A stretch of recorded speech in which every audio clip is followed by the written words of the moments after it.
మంది ప్రజాస్వామ్యవాదులు కూడా ఇక్కడ ఉన్నారు. మరి బీసీలలో ఉండేటటువంటి ఇంటెలెక్చువల్ సెక్షన్గా చెప్పుకునేటటువంటి బీసీ అడ్వకేట్స్ ఇంత పెద్ద ఎత్తున ఈ ధర్నాలో పాల్గొనడం చాలా చాలా సంతోషించాల్సినటువంటి విషయం.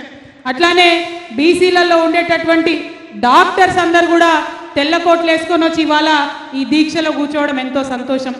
బీసీ ఇంటెలెక్చువల్స్గా చెప్పబడేటటువంటి జర్నలిస్టులు ఎంతోమంది వచ్చి ఇవాళ ఇక్కడ కూర్చోవడం చాలా సంతోషం. ఆర్టీసీని లీడ్ చేస్తున్నటువంటి అన్న థామస్ రెడ్డి గారు మరి వారు ఇక్కడికి రావడం చాలా సంతోషం. విజయనకి గారు థామస్ అన్న కనవడం, థామస్ అన్న గారు రావడం చాలా సంతోషం. మరి అనేక మంది ఇక్కడికి వచ్చి ఇవాళ ఈ ఉద్యమాన్ని సపోర్ట్ చేస్తున్నారంటే మరి మామూలు విషయం కాదు. ఇక్కడ వేదిక వేయడం దగ్గర నుంచి బ్యానర్ కట్టడం దగ్గర నుంచి నిరంతరం మరి మాతో పాటు కలిసి పనిచేస్తున్నటువంటి ఆలకుంట హరి గారికి, అట్లానే మా తమ్ముడు నవీనాచారి తెలంగాణ జాగృతి జనరల్ సెక్రటరీ వారికి ఇంకా మామూలు ప్రయత్నం లేదు, ప్రతి ఒక్కరి ప్రయత్నం ఉన్నది. అందరూ కూడా తరలి వచ్చినందుకు నమస్కారాలు తెలియజేస్తున్నా. మరి ఏ ఉద్యమమైనా మాటతోని ముందుకు సాగదు, పాట కూడా తోడవ్వాలి. మరి మేమందరం కూడా చిచ్చర పిడుగుల్లా మీతో పాటు కలిసి నడుస్తామని ప్రజా కళాకారుల వేదికను పెట్టుకొని మాతో కలిసి నడుస్తున్నటువంటి మానుకోట ప్రసాద్ గారికి, మధ్యల సందీప్ గారికి, కళాకారుల బృందం అందరికీ కూడా పెద్ద ఎత్తున ధన్యవాదాలు. మరి మాట పాట ఉండాలంటే ప్రపంచాన్ని ఆలోచింపజేసేటటువంటి సాహిత్యం కూడా దానికి తోడవ్వాలి. మరి తెలంగాణ సాహిత్య అకాడమీని లీడ్ చేసినటువంటి పెద్దన్న గౌరీ శంకర్ అన్న ఇవాళ బీసీలకు జరుగుతున్న అన్యాయాన్ని మొత్తం యావత్ సమాజానికి విప్పి చెప్పడానికి, మనతో కలిసి నడవడానికి, మనతో పాటు ఆకలితోని దీక్ష చేయడానికి ముందుకొచ్చిన పెద్దన్న గౌరీ శంకర్ అన్న గారికి ఈ సందర్భంగా కృతజ్ఞతలు తెలియజేస్తా ఉన్నాను. అదేవిధంగా మరి ఇవాళ ఇంతమందిని కలిసి ఎందుకు కూర్చున్నాం ఇక్కడ, ఇంత ఎండల ఆకలితోని ఎందుకోసం కూర్చున్నట్టు ఇక్కడ ఒకటే ఒక ఆలోచన. మన భారతదేశంలో తరతరాలుగా వేల సంవత్సరాలుగా అన్యాయానికి గురైనటువంటి అనేక జాతులు ఉన్నాయి, అస్పృశ్యతకు గురైనటువంటి అనేక జాతులు ఉన్నాయి, అవకాశాలు దక్కనటువంటి అనేక జాతులు ఉన్నాయి, మహిళలు ముందుకు రానటువంటి జాతులు ఇంకా ఎన్నో ఉన్నాయి. మరి ఈ జాతులందరి కోసం భారతదేశానికి స్వతంత్రం వచ్చే కన్నా 100 సంవత్సరాల ముందే మేల్కొని మాట్లాడి మన జాతి గొప్ప జాతి, ఈ జాతిలో కొందరిని వెనక్కి వేసుకుంటే జాతి మొత్తం కూడా వెనకబడుతుంది కాబట్టి అందరం కలిసి ముందుకు నడవాలని మహోన్నతమైనటువంటి సందేశం ఇచ్చి వ్యక్తిగతంగా ఎన్నో త్యాగాలు చేసి నిలబడ్డటువంటి మహనీయుడు ఇవాళ జ్యోతిబా పూలే గారు. వారి సహధర్మచారిణి అమ్మ సావిత్రిబాయి పూలే కూడా మరి వారికి తోడు నీడగా ప్రతి కష్టంలో నడిచి ముందుకెళ్ళినటువంటి గొప్ప వ్యక్తి. బాబాసాహెబ్ అంబేద్కర్ చాలా సందర్భాల్లో చెప్పిండు, జ్యోతిబా పూలే అంటే నాకు గురువు, ఆయన చేసినటువంటి పనిని చూసి నేను స్ఫూర్తి పొంది నా జాతి కోసం కొట్లాడడానికి ముందుకొచ్చిన అని బాబాసాహెబ్ అంబేద్కర్ చెప్పుకున్నాడు. అంత గొప్ప మహనీయుడు జ్యోతిబా పూలే. 1848 మన భారతదేశానికి స్వాతంత్రం వచ్చింది 1947లో, కానీ 1848లో జ్యోతిబా పూలే గారు ఆనాడే మహిళల కోసం పాఠశాల పెట్టినటువంటి గొప్ప వ్యక్తి.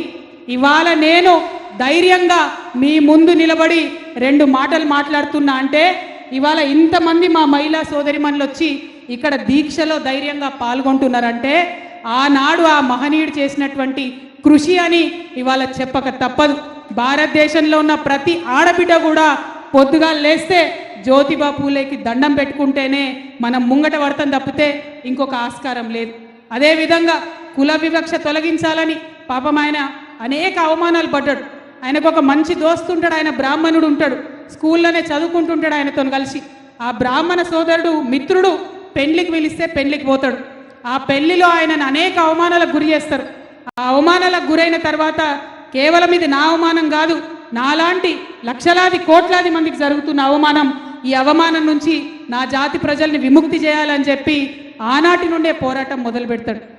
అనేక కార్యక్రమాలు చేస్తాడు, సత్యశోధక్ పరిశోధన లాంటి సంస్థలను పెడతారు, బోలెడని పుస్తకాలు రాసి మరి ఎన్నో రాసి జాతిని జాగృతం చేస్తేనే ఇవాళ స్వతంత్రం వచ్చిన తర్వాత ఓటు హక్కు విషయమైతేనేంది, చదువు విషయమైతేనేంది మనం ముందుకు వచ్చినాం. ఉట్టుటిగా అడుగుతలేం, మనం పొదువోకు అడుగుతలేం, బాజాప్తా అసెంబ్లీలో జ్యోతిబా పూలే బొమ్మ చూస్తే మనకు ధైర్యం రావాలి, స్ఫూర్తి రావాలి. అందుకోసమే అసెంబ్లీలో జ్యోతిబా పూలే విగ్రహం ఉండాలని అడుగుతున్నాం. 15 ఏళ్ల కింద ఇదే ఇందిరా పార్క్ దగ్గర ఇగో గిట్లనే దీక్ష చేసి మరి అంబేద్కర్ గారి విగ్రహం కావాలని అడిగితే ఆనాడు కూడా ఇట్లనే తిరిమరి మాటలు మస్తు మంది మాట్లాడినరు. బాధపడే అవసరం లేదు. శివన్ అన్నాడు, అమ్మా భయపడకని. అన్నా ఇది తెలంగాణ బ్లడ్, భయపడే బ్లడ్ కాదు. ఎన్ని అడ్డంకులు ఎదురైనా, ఎన్ని ఇబ్బందులు వచ్చినా, ఎన్ని విమర్శలు వచ్చినా ముందుకే పోతాం తప్పితే వెనక్కి పోయేది లేదు. ఎందుకంటే ఇందులో స్వలాభం లేదు. లాభం ఏదన్నా ఉందా అంటే యావత్ తెలంగాణ జాతిలో ఉన్న సబ్బండ వర్ణాలకు వర్గాలకు లాభం జరిగేటటువంటి ముచ్చండే ఇక్కడ మాట్లాడుతున్నాం. కాబట్టి ధైర్యంగా ముందుకే పోతాం తప్ప వెనక్కి తప్పే ఆస్కారమే లేదు. ఇవాళ కాంగ్రెస్ ప్రభుత్వాన్ని నేను వినమ్రంగా మిమ్మల్ని రిక్వెస్ట్ చేస్తూ ఉన్నాను. ఎట్లా అయితే అసెంబ్లీలో అంబేద్కర్ ఉన్నాడో అట్లానే అంబేద్కర్ పక్కన జ్యోతిబా పూలే కూడా ఉండాలని చెప్పి మళ్ళీ ఒకసారి డిమాండ్ చేస్తున్నాం. ఏప్రిల్ 11వ తారీఖు నాడు వారి జయంతి ఉన్నది. ఆ రోజన్నా ప్రకటన చేసి తెలంగాణ బీసీ బిడ్డలకు మీరు ఒక స్ఫూర్తినివ్వాలి, మద్దతునివ్వాలని చెప్పి ప్రభుత్వాన్ని డిమాండ్ చేస్తూ ఉన్నాం. మరి ఇదే విషయం మనం మాట్లాడుకుంటా ఎట్లా అయితే జ్యోతిబా పూలే విగ్రహం ఉండాలన్నామో అట్లనే మనకు రిజర్వేషన్లు కావాలన్నాం. 42% కోసం కొట్లాడినాం. దాని ఫలితంగా ఇవాళ బిల్లులు పెట్టిండ్రు. ఆనాడు ఒకటే బిల్లు పెడతామన్నారు. కాంగ్రెస్ పార్టీ మేనిఫెస్టోలో రాజకీయ రిజర్వేషన్ తప్పితే ఇంకో దాని ముచ్చట లేకుండే. కానీ ఇదే నాయకులం, ఇదే యునైటెడ్ పూలే ఫ్రంట్, ఇదే జాగృతి నాయకులం అందరం కలిసి ఒక్కటి కాదు 3 బిల్లులు పెట్టాలి. విద్యకు సపరేట్గా పెట్టాలి, ఉద్యోగాలకు సపరేట్గా పెట్టాలి, రాజకీయాలకు సపరేట్గా పెట్టాలని డిమాండ్ చేసినాం. అప్పుడు కూడా నవ్విండ్రు, అప్పుడు కూడా మస్తు మాటలు అన్నారు. కానీ సోయి తెచ్చుకున్నారు. రాజకీయాలకు సపరేట్ బిల్లు, విద్యా ఉద్యోగాలకు సపరేట్ బిల్లు, 2 బిల్లులు అసెంబ్లీలో పెట్టిందంటే అది కేవలం యునైటెడ్ పూలే ఫ్రంట్, తెలంగాణ జాగృతి, బీఆర్ఎస్ పార్టీ 50 మంది తెలంగాణ బీసీల విజయంగా ఇవాళ మనం భావించాల్సినటువంటి అవసరం ఉన్నది. మరి మళ్ళీ డిమాండ్ చేస్తూ ఉన్నాం, మీరు ఖచ్చితంగా ఆ బిల్లు ఎక్కడుందో చెప్పాలి. అసెంబ్లీలో కౌన్సిల్లో బిల్లు పాస్ అయి 4 వారాలైంది. 4 వారాలైన తర్వాత గవర్నర్ దగ్గర ఉన్నదా? మరి గవర్నర్ దగ్గర నుంచి ప్రెసిడెంట్ దగ్గరికి పోయిందా? ఏమైందన్న విషయం ఇప్పటివరకు చెప్తలేరు. ముఖ్యమంత్రి గారు ఏమన్నారు? ఇక బిల్లు పాస్ కాగానే తెల్లారే అఖిలపక్షం దోల్కొని ప్రధానమంత్రి దగ్గరికి పోతా అన్నారు. పోయినరానే ప్రధానమంత్రి దగ్గరికి తెలంగాణ రాజకీయ నాయకులు పోయినరా? పోలే. ఎందుకు పోలే? ఎందుకంటే ప్రధానమంత్రి గారితో వీరికి ఎటువంటి అండర్స్టాండింగ్ లేకపోతే, ఎటువంటి లాలూచి లేకపోతే అపాయింట్మెంట్ ఎప్పుడో వస్తుండే, అఖిలపక్షం ఢిల్లీకి పోతుండే. కానీ బీజేపీ పార్టీని కాపాడడానికి ఇవాళ కాంగ్రెస్ పార్టీ కేవలం మనని ఢిల్లీకి తీసుకుపోకుండా ఒక తుపేల్ ధర్నా పెట్టిండ్రు. అక్కడ ఏం చేసిర్రు? కాంగ్రెస్ పార్టీ నాయకులంతా ట్రైన్లు కట్టుకొని ఢిల్లీకి పోయినరు. ఆడ కూర్చున్నారు. ఇక పొద్దున్న బ్రేకింగ్లు టీవీలలో, ఇక రాహుల్ గాంధీ వచ్చే, రాహుల్ గాంధీ వచ్చే, ఇక మా రాహుల్ గాంధీ వచ్చి ఢిల్లీలో మాట్లాడతాడు, గర్జిస్తాడు, బీసీ బిల్లు వస్తుంది తెలంగాణలో అని చెప్పింది. చివరికి ఏమైంది? రాహుల్ గాంధీ రాలే. ఎందుకు రాలేదంటే ఏం ఆన్సర్ లేదు, ఏం జవాబు లేదు. మళ్ళా గాడ మన తెలంగాణ బీసీ బిడ్డలే, కాంగ్రెస్ వాళ్ళే పాపం, అయినా బీసీలే కదా, కాంగ్రెస్ నాయకులే వాళ్ళ కూసున్నారు. ఆడికి ఇదే మన ముఖ్యమంత్రి గారు పోయి ఢిల్లీలో మాట్లాడిండు. పోనీ ఢిల్లీలో మన ముఖ్యమంత్రి గారు అన్న మొత్తం దేశానికి అర్థమయ్యేటట్టు హిందీలో ఇంగ్లీష్లో మాట్లాడతాడంటే మళ్ళీ గాడకి ఇదే తెలుగు ఉపన్యాసం ఇచ్చే. ఇక మరి దానికి ఢిల్లీకి పోవడానికి నాకైతే ఇంతవరకు అర్థం కాలేదు. అది గల్లీలో పెట్టుకోవచ్చు కదా మీటింగు. మేమేమంటున్నాం, బీసీ బిల్లు ఢిల్లీలో పాస్ కావాలంటే ఢిల్లీ వాళ్ళకి అర్థమయ్యే భాషలో చెప్పాలి, ఢిల్లీ వాళ్ళ మీద ఒత్తిడి పెరిగే భాష చెప్పాలి, మోడీ గారిని ఒత్తిడి పెంచేటటువంటి పని చేయాలి, బీజేపీ మీద ఒత్తిడి తీసుకురావాలి. మీకు ఎటువంటి లాలుచి లేకపోతే వెంటనే ఆ ప్రయత్నం చేయాలని చెప్పి నేను ముఖ్యమంత్రి గారిని డిమాండ్ చేస్తున్నా. ఇంకొక విషయం, చాలా ఘోరమైన విషయం, ఈరోజు పొద్దున అన్ని పత్రికలలో వచ్చింది. ఈ కులగణన వేసిన తర్వాత మనందరం బాగా బాధపడ్డాం. కులగణన వివరాలు కరెక్ట్ చెప్తలేరు, మీరు కరెక్ట్ చెప్పాలని అడిగినాం, తప్పు చెప్తున్నారని అడిగినాం, దానికి జవాబు చెప్పలేదు. పోనీ అసెంబ్లీలో పెట్టండి లెక్కలని అడిగినాం, దానికి జవాబు లేదు. పోనీ గ్రామ పంచాయతీలలో వివరాలు ఇవ్వండి అని అడిగినాం, దానికి జవాబు లేదు.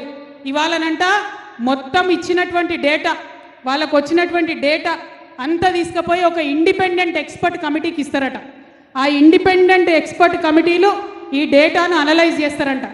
ఈ డేటాను వాళ్ళు అనలైజ్ చేసి మనకు డీటెయిల్స్ చెప్పే వరకు మనం ఎవ్వరం కూడా దాని మీద మాట్లాడొద్దట.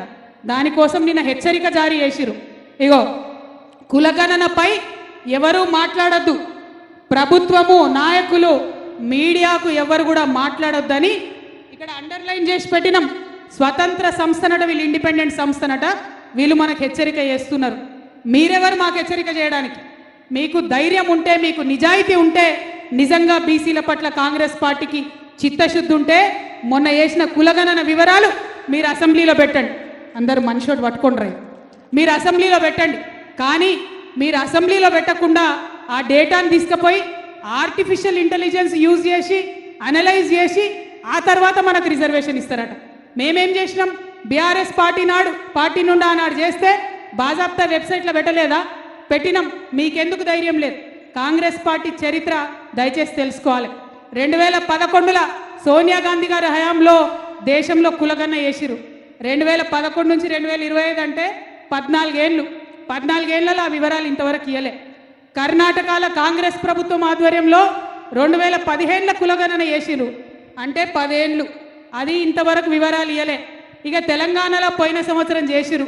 పోనీ ఈ వివరాలన్నా ఇస్తారేమో అంటే మళ్ళీ ఇవి కూడా తీసుకుపోయి ఇండిపెండెంట్ సంఘానికి ఇస్తారట. అందులో ఆర్టిఫిషియల్ ఇంటెలిజెన్స్ యూజ్ చేస్తారట, దాంతో అనాలిసిస్ చేస్తారట. ఆర్టిఫిషియల్ ఇంటెలిజెన్స్తోని చాలా ప్రమాదం ఉందని హెచ్సియులో మనమేమో చేసినామని నిన్ననే మళ్ళా సీఎం గారు చెప్పిండు. నాకైతే ఏమనిపిస్తుందంటే, ఇగో ఇది చూస్తుంటే ఆర్టిఫిషియల్ ఇంటెలిజెన్స్ అంటే ఏఐ అంటే ఆర్టిఫిషియల్ ఇంటెలిజెన్స్ కాదు. ఏఐ అంటే అనుమూల ఇంటెలిజెన్స్. ఏఐ అంటే అనుమూల ఇంటెలిజెన్స్. ఈ అనుమూల ఇంటెలిజెన్స్ వాడి మా కులగణను తప్పుతో పట్టించి బీసీ కులాలకు అన్యాయం చేసే ప్రయత్నం జరుగుతుంది తప్పితే ఇంకోటి కాదు. కాబట్టి ఈ అనుమూల ఇంటెలిజెన్స్ మొత్తం రాష్ట్రంలో విధ్వంసం సృష్టిస్తున్నది. అనుమూల ఇంటెలిజెన్స్ పక్కకు జరిగితే తప్ప రాష్ట్రం బాగుపడే పరిస్థితి కనబడతలేదు. అది కులగణన కావచ్చు, హెచ్సియు కావచ్చు, ఇంకోటి కావచ్చు. కాబట్టి ఇవాళ మనందరం కూడా ఈ వేదిక ద్వారా కోరేది ఒకటే, డిమాండ్ చేసేది ఒకటే. మొదటిది, మీరు అసెంబ్లీలో పూలే విగ్రహం పెట్టండి. రెండవది, కులగణన వివరాలు అసెంబ్లీలో పెట్టండి. మూడవది, బీసీ బిల్లులు ఏదైతే అసెంబ్లీలో పాస్ చేసిండ్రో అవి ఎక్కడున్నాయో చెప్పండి. ఎందుకంటే భారతీయ జనతా పార్టీ ఓపెన్గా చెప్పింది సుప్రీంకోర్టుకి, మేము బీసీలకు లెక్కలు తీయం, మేము బీసీలకి దేశంలో కులగన్న చేయమని బీజేపీ ఓపెన్గా చెప్పింది. మరి ఆ పార్టీకి ఎట్లా ఒత్తిడి పెంచాలి? అది ప్రజా ఉద్యమాల ద్వారా ఒత్తిడి పెంచుదామా, రాజకీయ పరంగా ఒత్తిడి పెంచుదామా? మీరు ప్రజలకు జవాబు చెప్పండి. ఆ ఒత్తిడి పెంచడానికి మేమందరం కూడా సిద్ధంగా ఉంటాం. మీరు ఎక్కడికంటే అక్కడికి వస్తాం. మీలాగా ఢిల్లీలో దొంగ దీక్షలు మేము చేయం, నిజమైన దీక్ష చేస్తాం. ఇవాళ శాంపుల్ మాత్రమే. ఇక్కడ మనం ఓన్లీ పొద్దుగాలటి నుండి సాయంత్రం వరకే ఆకలి కూర్చున్నాం. ఈ బీసీ బిల్లు పాస్ అవ్వాలంటే అవసరమంటే ఢిల్లీకి పోయి నిరవధికంగా నిరాహార దీక్ష కూర్చుందామని చెప్పి ఈ సందర్భంగా నేను తెలియజేస్తూ, మరి ఆనాడు మహిళా బిల్లుకు ఎట్లయితే మనం చేసినామో అట్లనే మనం బీసీ బిల్లు కోసం కూడా చేయాల్సినటువంటి అవసరం ఉంది. మరి దానికి నాయకులందరూ సిద్ధమేనా? పోదామా ఢిల్లీకి? ఇవాళ today about the HCU issue, our honorable chief minister Mr. Anumala Revanth Reddy, he has constantly told everybody and the whole nation that many of the people here, including the students, have used artificial intelligence to create fake images and fake issues or fake videos. It is not the truth. We are saying it openly today on this public dais that it is not artificial intelligence which is hurting our state today. It is not artificial intelligence which is cheating the BCs today. It is not the artificial intelligence which is cheating the HCU students today. But it is Anumula intelligence. It is Mr. Revanth Reddy's intelligence that is cheating the public of Telangana today. We want the whole country to know whatever happened in HCU, that is a fact. Whatever is happening here today, that is a fact. Rahul Gandhi ji talks about OBC empowerment. But today, the OBC census that are done in Telangana are not true, and they are suppressing the demands of the OBC. So we are demanding OBC bill that was passed in the assembly should be immediately taken to Delhi. Thank you. Jai Telangana. Jai BC. మనము ఇదే జోష్తోని సాయంత్రం 4 దాకా కూర్చోవాలి.